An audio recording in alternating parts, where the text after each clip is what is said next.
안녕하세요. 말씀 한 줌. 오늘은 말라기 2장 1절에서 9절 말씀을 함께 살펴보도록 하겠습니다. 제가 먼저 본문을 읽을게요. 너희 제사장들아, 이제 너희에게 이같이 명령하노라. 만군의 여호와가 이르노라. 너희가 만일 듣지 아니하며 마음에 두지 아니하여 내 이름을 영화롭게 하지 아니하면 내가 너희에게 저주를 내려 너희의 복을 저주하리라. 내가 이미 저주하였나니 이는 너희가 그것을 마음에 두지 아니하였음이라.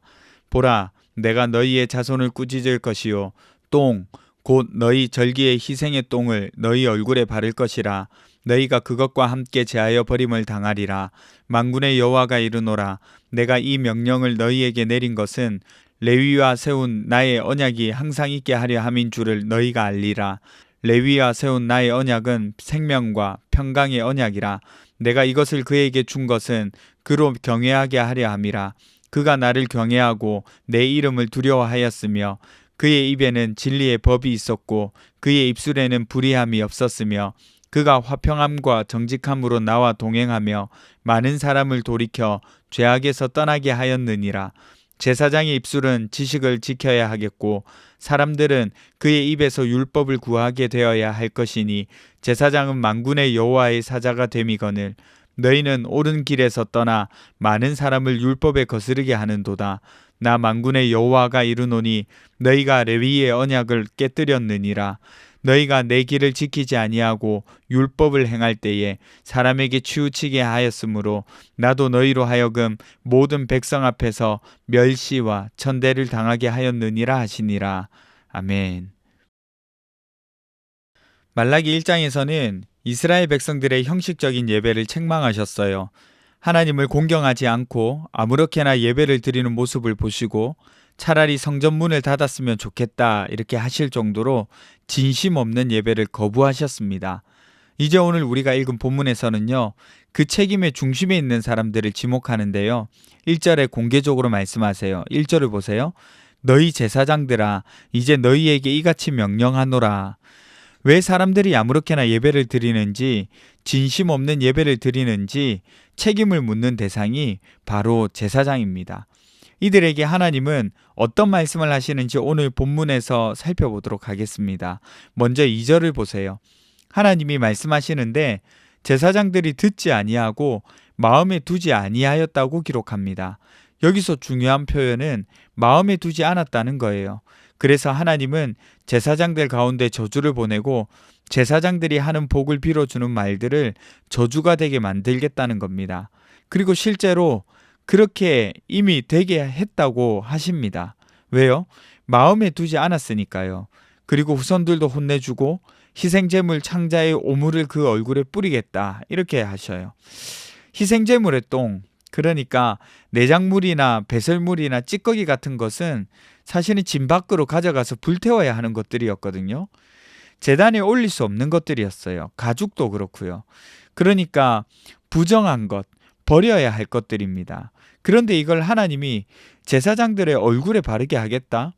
이거는요, 무슨 뜻이냐면 굉장히 충격적인 그림인데 엄청난 수치를 그들에게 주겠다는 겁니다. 여러분, 그냥 일상적으로 생각해도 더러운 오물이 우리 얼굴에 묻으면 엄청 치욕스럽잖아요. 그런데 제사장이 얼굴에 제물에 똥을 바른다? 이거는요, 상상만 해도 힘든 일입니다. 그런데 이런 그림을 통해서 하나님이 하시고자 하는 말씀이 있어요. 이런 치욕을 당하는 것처럼 너희가 하는 그 예배, 그 제사도 별반 다르지 않다는 거예요. 그리고 진 안으로 들어올 자격도 없는 진 밖으로 쫓겨날 존재가 되어버렸다는 겁니다. 그만큼 제사장들이 마음에 두지 않은 하나님 앞에서 온전하지 않은 예배를 드리면서 살았다는 거죠. 오늘 본문에서 또 알아야 할 것 중에 하나가 바로 레위와 세운 언약입니다. 이 언약은요, 생명과 평강의 언약입니다. 하나님을 경외함으로 사는 삶이고요. 진리의 율법을 입에 둔 삶입니다. 불의가 입에 없었던 삶이고요. 많은 사람을 죄에서 돌이키는 삶을 말합니다. 이 레위인에 대해서 잠시 설명을 드리면요. 출애굽하여서 모세가 하나님의 말씀을 받으러 갔을 때에 이스라엘 백성들이 금을 모아서 송아지를 만든 사건이 있었어요. 하나님이라 부르면서 금송아지를 숭배했었거든요. 이때 모세가 내려와서 그 사건을 보고 누구든지 여호와의 편에 설 사람은 나에게로 오십시오 이렇게 했는데, 그때 레위 지파가 모두 모세에게 나아갑니다. 그리고 안타깝지만 그들이 하나님의 벌하심을 따라서 이스라엘의 형제를 죽이는 일들이 일어나죠. 그렇게 3천 명이 죽습니다. 그런데 모세는 하나님의 뜻에 헌신했기 때문에 복을 내리실 거라고 선언하죠. 이 사건을 통해서 레위는 거룩을 지키는 지파로 구별이 되었습니다. 그리고 성막을 관리하게 되고요. 제사장들을 보조하게 되죠. 레위 지파의 아론의 자손들은 제사장이 됩니다. 그래서 레위는 하나님의 편에 서 있어야 한다고, 그리고 말씀 앞에서 정직한 삶을 살아가면서 백성들을 가르치는 그런 역할들을 감당했었습니다. 이런 레위 언약의 삶 위에 있어야 했던 제사장이 그렇지 않은 거예요. 옳은 길에서 떠나고 율법으로 많은 사람을 넘어지게 하고 치우치게 율법을 적용하는 거죠. 그래서 하나님은 나도 너희로 하여금 모든 백성 앞에서 멸시와 천대를 당하게 하였느니라 이렇게 말씀하십니다. 여러분, 이 정도면 생각하시길 이거 목회자들에게 해당되는 이야기 아니야? 이렇게 생각하실 수 있어요. 맞습니다. 먼저는 저와 같은 목회자들이 충분히 되짚어 봐야 하는 말씀입니다. 그러나 여러분, 베드로 사도는요, 모든 성도들을 향해서 뭐라고 했는지 아세요? 왕 같은 제사장이라고 말했습니다. 이거는요, 무슨 뜻입니까? 목회자들, 남 이야기, 그것이 아니라 바로 내 이야기라는 말입니다. 이 말씀은 오늘 우리 모두에게 질문하고 있는 거예요. 곧 우리에게 삶에서 하나님의 이름을 영화롭게 하고 있느냐는 거죠. 말과 행동으로 하나님께 인도하고 있는지 아니면 넘어뜨리고 있는지 생각해 보라는 거예요. 내 인생은, 내 신앙은, 내 삶은 사람을 살리고 있습니까? 아니면 형식만 남아 있습니까? 여러분, 오늘 이 말씀이 우리에게 던지는 질문이에요. 이 질문에 우리 마음을 진솔하게 놓고 기도하면서 나가셨으면 좋겠어요. 기도합시다. 첫 번째는요, 하나님을 두려워하고 공경하는 마음을 회복하게 해주세요. 두 번째는 내 삶과 신앙이 다른 사람을 살리는 신앙이 되게 해주세요. 함께 기도하겠습니다.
하나님, 하나님을 예배하는 일에 형식적으로 하는 것이 아니라 정말로 신령과 진정으로 하나님을 두려워하고 공경하는 마음으로 예배할 수 있도록 도와주십시오. 그리고 내 삶과 내 신앙이 다른 사람을 살리고 하나님을 전하는 신앙이 될 수 있도록 도와주십시오. 감사드리며 걸어가신 예수님 이름으로 기도드립니다. 아멘. 여러분, 추운 날들이 이어지고 있는데요. 몸 잘 챙기시고 하나님 앞에서 온전한 삶을 살아가셨으면 좋겠습니다.